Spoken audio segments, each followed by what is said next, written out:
Olá, bom dia, boa tarde, boa noite a vocês, meus amigos, minhas amigas. Sejam todos bem-vindos e bem-vindas ao nosso espaço, o blog do João Maria Andarilho Tópico. Sou eu, blog Santo Nome. Você, pai, mãe, curioso da educação, aluno, estudante, professor, professora. Sejam todos bem-vindos e bem-vindas. E vocês que me acompanham desde a época do saudoso Orkut, estamos no Google Plus. Você que acompanha pelo seu e-mail, pelo seu Facebook, pelo seu Twitter, enfim. Muito obrigado, grato pela confiança de todos vocês. E gostaria de mandar um grande abraço para uma comunidade que eu gosto tanto, que é a comunidade do Yahoo Respostas. Quer perguntar algo? Quer responder algo? Entre na comunidade do Yahoo Respostas. E se você quiser se manter informado, ter um jornal de qualidade, sem fake news e contra fake news, entre no Google e procure Terça Livre, tá ok? O Alan dos Santos comanda a equipe lá, que é sem palavras. E hoje nós vamos mandar um grande abraço, um beijo para minha amada Elisângela, da nossa também querida e amada cidade americana. E hoje vamos responder a pergunta do internauta. Na verdade foram vários, né? E eu fui acumulando desde quinta-feira passada, né? Então, uma pergunta recorrente, vamos tentar respondê-la de uma maneira que fique acessível para todas as pessoas que acessem esse vídeo. A pergunta é o seguinte: caro professor João Maria, estou lendo aqui, eu gostaria de saber, né, o que vem ser a paideia, a formação do homem grego, né? O que isso significa e como aplicá-la nos dias de hoje. Meu caro internauta aqui, né? Tem aqui o Gustavo, e depois o outro e-mail aqui é o Jorge, a Natália, a Cleide, enfim, muito obrigado pela pergunta de vocês todos aí.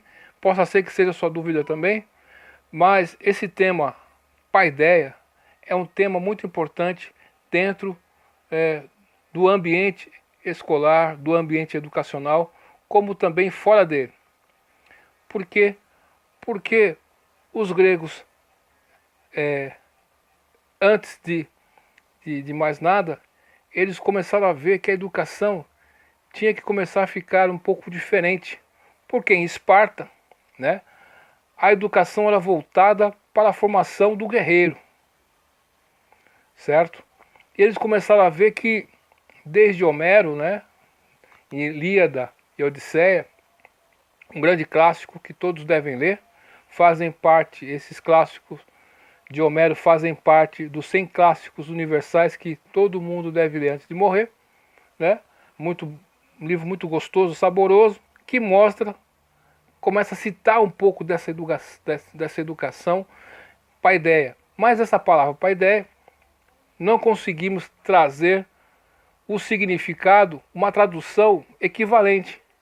O que podemos fazer é tentar pegar a palavra e tentá-la explicá-la nos dias atuais. Então,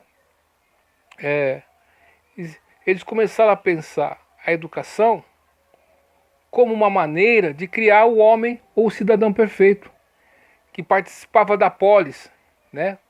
que liderava e também era liderado, e tinha uma harmonia no Estado para que todos vivessem bem em harmonia.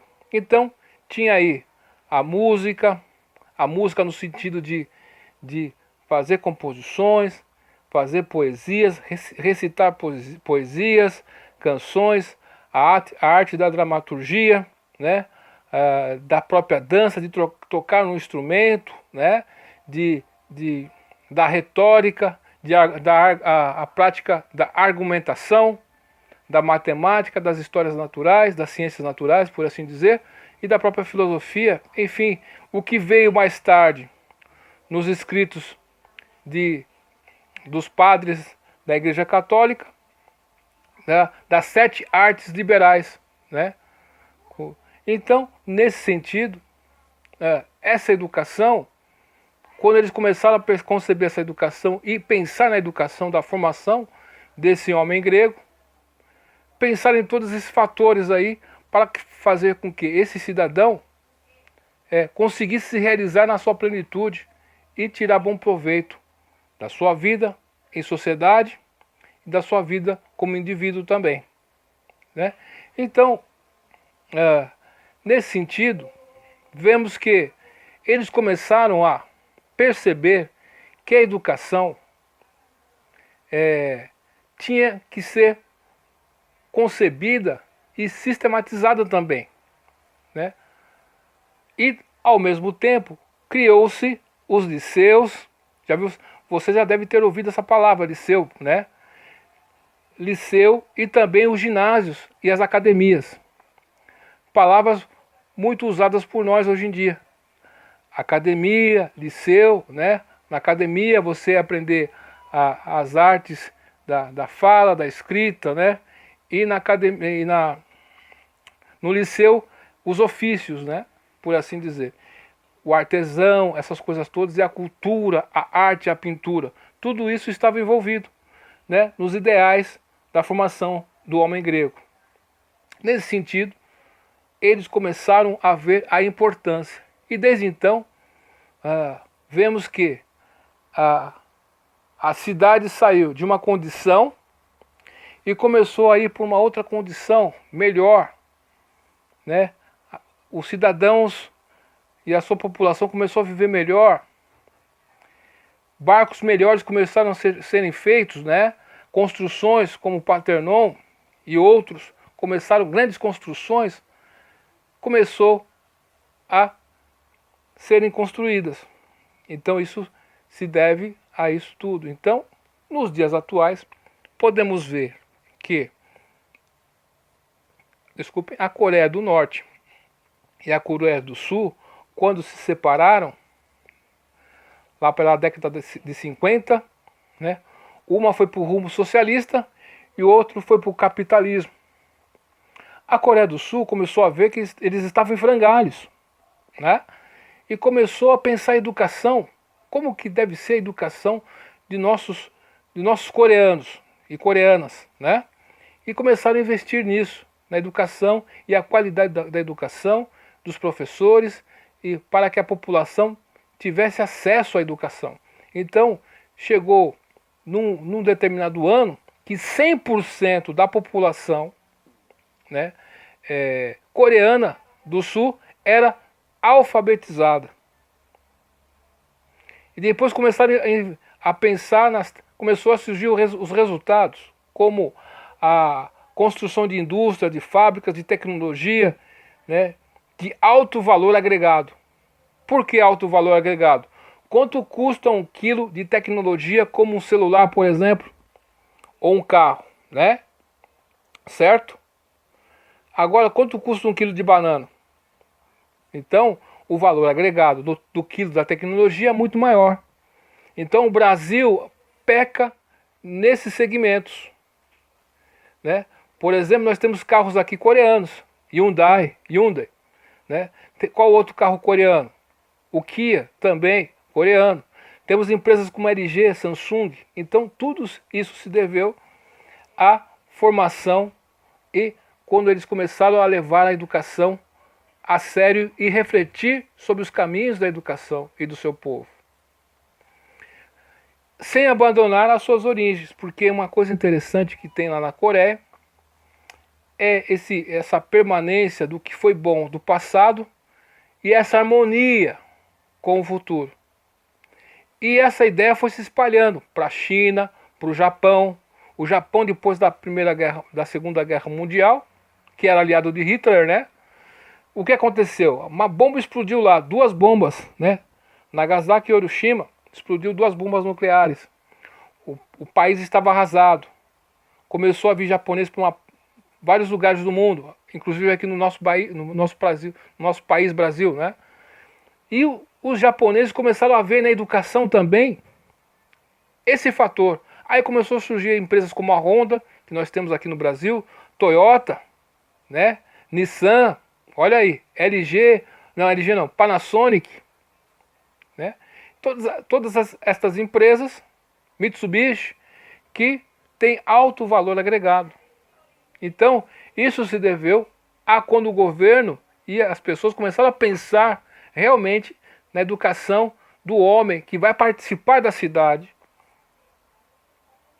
que vai viver em harmonia. Um outro ponto interessante é que em 2012 o nível de homicídio, violência, né, intencional, morte intencional quando você é assaltado e alguém te mata, né, ou alguém mata você. No Brasil, em 2012, o índice era 26 ponto alguma coisa, quase 27, né? 27 pessoas por uma taxa de 100 mil habitantes. Na Coreia do Sul, a taxa de homicídio era 0,74 por uma taxa de 100 mil habitantes. Então, até isso, a educação ajudou a diminuir essa violência, né?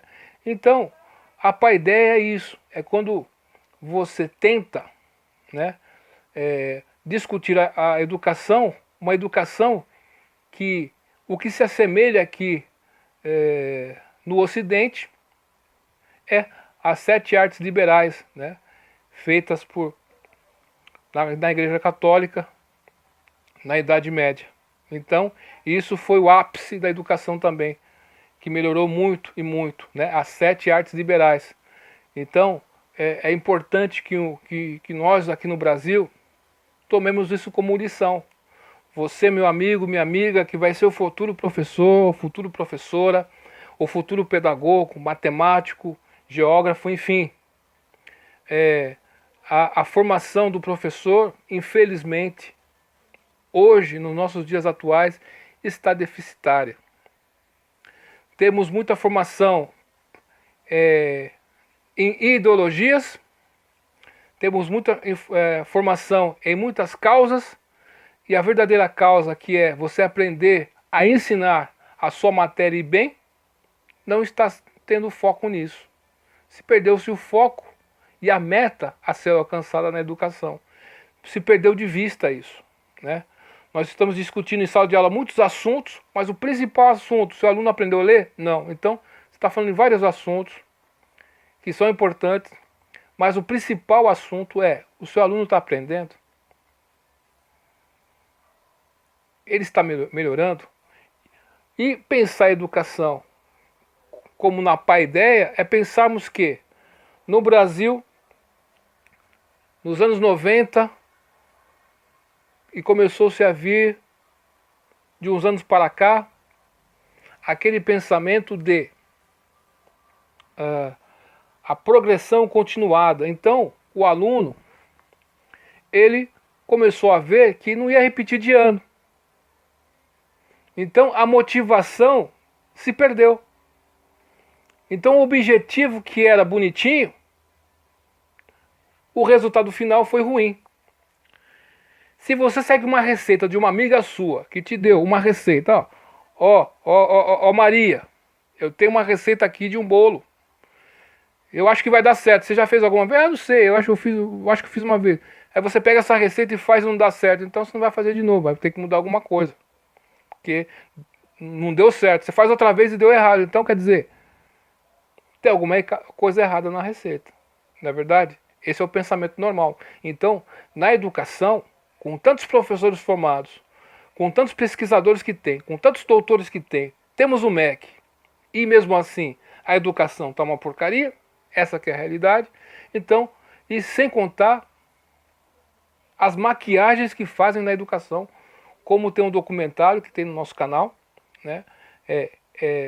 Educação do Mal, onde no governo ali do Ceará, o pessoal pensávamos que a educação lá estava em primeiro lugar, a educação pública, e na verdade era tudo maquiagem, meus amigos, minhas amigas. Então, esse pessoal vive disso aí, de maquiagem. Não adianta nada. Se você for num programa do Show de um Milhão, se você for lá com pinta de sabe tudo, o real objetivo vai ser, você vai conseguir responder as perguntas, essa que é a real. A real é que no vestibular você vai conseguir passar, a realidade é essa, não conseguiu, então a educação não conseguiu fazer com que você se ficasse melhor, participasse melhor da vida em sociedade. Então, a paideia nesse sentido. Quando os gregos pensavam essa educação da paideia, do homem grego, pensavam em tudo isso, esses conjuntos de coisas, né? Que infelizmente no nosso país está deficitário. Mas, como o Brasil é um país grande e é continental, tem dimensões continentais, temos professores, temos professoras, temos lá professores de faculdade, universidade, autônomos ou não, que estão seguindo uma outra linha. São poucos, mas eles estão começando a aparecer. Então, a essas pessoas, meu muito obrigado. Meu muito obrigado, meu muito obrigado. Então, resumindo a conta, a educação significa o quê? Depois de formado, o que você sabe? Você consegue conduzir a sua vida sozinha ou sozinho, sem depender de alguém? Você consegue se virar nesse mundo? O resumo da conta é isso. Qualquer outra coisa é conversa fiada, né? É história para boi dormir, né? Então, não podemos ficar florindo a coisa. A realidade é bem diferente. Então, você, futuro professor, futura professora, volto a reiterar aqui, eu tenho fé que você vai conseguir não só ficar com o que a faculdade te dá, mas ir além. Pensar no seu aluno como uma pessoa que pode ter as conquistas que ele quiser através da educação. A educação que ele tenha condições de ter música de verdade, consiga se expressar através do teatro. Por que tem teatro na escola? Por que tem poesia? Né? Por que tem essas atividades? Essas atividades servem para quê? Todas as pessoas... Tocou o telefone aqui. Então, essas atividades servem para quê? Porque cada um de nós tem um jeito de aprender e de se soltar. E às vezes no teatro, as pessoas começam a se descobrir. Na dança, na poesia, na música. Música de verdade. Aprender um instrumento musical. Eu lembro uma experiência minha mesmo, minha e do meu filho. Quando ele começou a fazer natação e começou a fazer aulas de flauta que ele tinha na escola adventista, né? E Kung Fu. Ele ganhou uma bolsa de estudo, era pertinho de casa, né? E na natação ele ganhou 2 meses de graça. E ele começou a ficar em paz e o rendimento dele na escola começou a melhorar. Eu comecei a pensar, caramba, os gregos lá atrás e o pessoal, né, da escolástica, na Idade Média, das artes liberais, 7 artes liberais, estavam certos. Então, às vezes, pai, às vezes, mãe, professor, às vezes o seu aluno, através de uma natação que seja, aprender um instrumento musical, ele pode melhorar o seu desempenho na escola. Então nós temos que dar condições para que nossos alunos tenham acesso a isso. E quando ele tiver isso dentro dele, ele vai ter várias possibilidades dentro da sociedade. Isso é a paideia, o ideal do homem grego. Traduzindo aos dias de hoje, é como se fosse a escolástica. Então, é mais ou menos isso.